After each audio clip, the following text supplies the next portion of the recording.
这个女人性感美丽，她涂上鲜艳的口红，穿上艳丽的裙子，她这是想引诱丈夫与她造人。但下一秒，喝醉的丈夫拿起她的高跟鞋，跟她玩起了砸手的游戏，女人的手被砸得鲜血淋漓。这就是今天要介绍的电影《打绿我的爱》。女人名叫巴德鲁，她性感美丽，曾经她也憧憬过美好的爱情，但现实给她10000点暴击。她的丈夫是个家暴男，家暴男是名火车检票员，在单位里是个窝囊废，一回到家就长本事了，作威作福，酗酒打老婆。可怜的巴德鲁每天忍受着家暴，不是因为她丑，也不是她不会干活，而是身为印度女人地位就是卑微。家暴男每次一喝酒就对她拳打脚踢，巴德鲁敢怒不敢言，默默忍受着。而家暴男每次家暴后，就各种花言巧语哄着巴德鲁，还承诺给巴德鲁买手机、买车、买首饰。然而几年过去了，影都没见着。巴德鲁总盼望着家暴男能改邪归正，但他似乎忘了，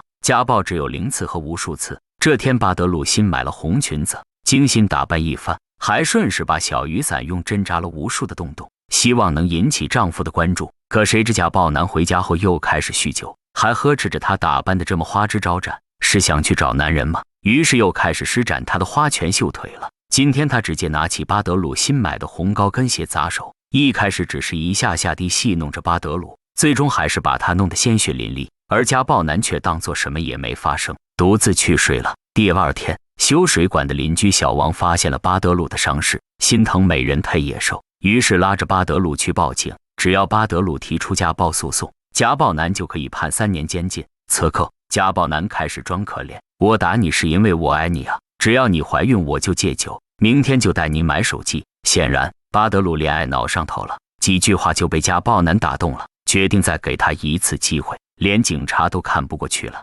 但女人总是会为愚蠢的决定付出代价的。有了这次经历，家暴男更肆无忌惮了。家暴男在警局里嚣张起来，破口大骂，追究着到底是谁报警抓他。他认为是巴德鲁的妈妈，还将丈母娘打出血。这下丈母娘不干了，让巴德鲁今天做决定，是要妈妈还是要家暴男？要不怎么说巴德鲁傻呢？竟然还是选择了丈夫。巴德鲁妈妈回到家，看着去世的丈夫，流下了泪水。从那天起，妈妈就断绝与两人的来往了。但巴德鲁生活并没有改变。这天，家暴男正殷勤地给领导削着水果，突然肚子剧烈地疼起来，领导连看都不看，只让他多喝点热水。接着家暴男到医院一检查，因为酗酒引起了肝硬化，医生告诉他要想活命，必须马上戒酒。家暴男回到家，巴德鲁告诉他自己怀孕了，正好家暴男也不能喝酒了，于是假惺惺地说，把巴德鲁哄得天花乱坠。她傻傻地以为丈夫终于做出改变了，而母亲知道巴德鲁怀孕的消息，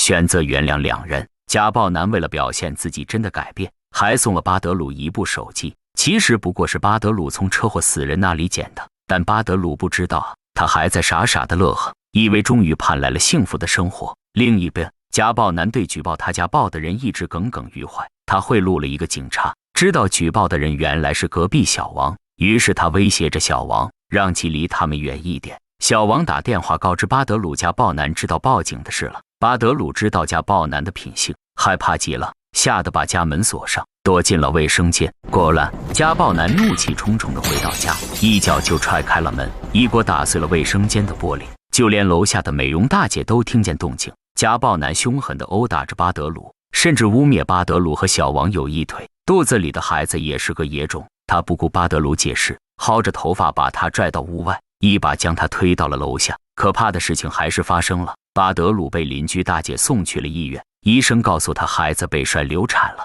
巴德鲁绝望地哭着，孩子没了，所有的幻想也破灭了。他想过结束自己的生命，但一想到疼爱他的妈妈，此刻巴德鲁提起精神，他决定改变自己的人生，让渣男回炉重造。妈妈接到了女儿的电话，赶到家里，一进门就看见家暴男被五花大绑。巴德鲁表示已经受够了这个男人，妈妈显然很有经验，说了一堆杀害家暴男人办法。但巴德鲁并不想杀死家暴男，毕竟杀人是犯法的，他只是想找回尊严而已。于是他买了很多胶带、绳子，将家里的窗户牢牢地封起来，又制定了折磨计划，还把家暴男买的礼物全扔了。这时候隔壁小王来送东西，看到被绑起来的家暴男也相当的兴奋。巴德鲁把自己打扮得美美的，用家暴男折磨她的方式，拿起高跟鞋狠狠来了一下，把家暴男疼得嗷嗷叫。不过家暴男也不是吃素的，趁着巴德鲁做饭，大郎捡了块碎玻璃，割到了绳子。正当他悄无声息来到巴德鲁身后时，被赶回来的妈妈一干面杖又砸晕了过去。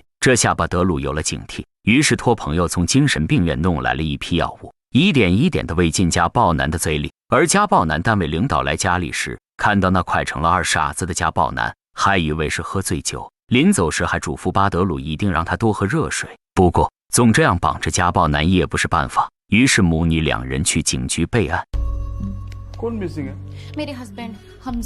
警长半信半疑，就要到巴德鲁的家里去调查。在家门口，母女俩谎称忘带家钥匙了。搞笑的事情发生了，警局里竟然有重量级女警，一下就撞开了门，发现屋里的小王没有巴德鲁的影子，原来家暴男逃走了。这边家暴男也去了警局报案，精神病药的作用还没消，他大着舌头说巴德鲁对他家暴。这下警长一听不愿意了，谁不知道只有家暴男家暴的份啊？于是警长将几人赶出了警局。家暴男还想装可怜，但巴德鲁彻底对他绝望了，要不杀了他一了百了。可怎么办呢？是用塑料袋套头呢，还是按水里淹呢？这都不行，必须要伪装成意外死亡，不然他可就麻烦了。于是他们给家暴男灌下了整瓶的威士忌，把他拖到悬崖边上扔下去，造成喝醉失足的假象。这把家暴吓尿了，大喊着求饶，他愿意永远离开，再也不出现在巴德鲁的面前，并且可以录视频为证。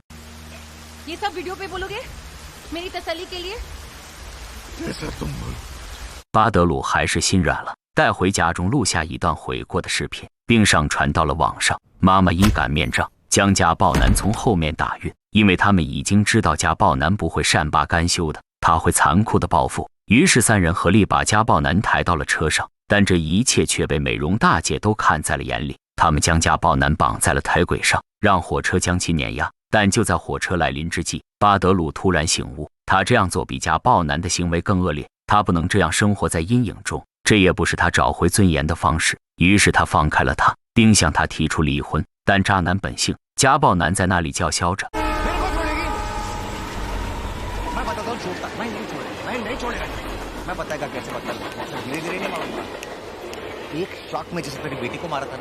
都说恶有恶报，家暴男的行径连老天都看不下去了。这时家暴男没注意到另一趟火车开来了，咣当，连渣都不剩了。是喜还是瞎呢？也许对巴德鲁来说这是最完美的结局了。而警察这边看到了家暴男的视频，将家暴男的死定为自杀。邻居美容大姐对巴德鲁说，我那天看到你们三人了，我曾也被家暴，知道他的痛苦，因此不会举报他的。巴德鲁终于可以过上自己幸福的生活了。影片用诙谐的手法表现被家暴的女性，从侧面展示了印度真实的生活。虽然结局过于理想化，但这也是万千被家暴的女性的心声吧。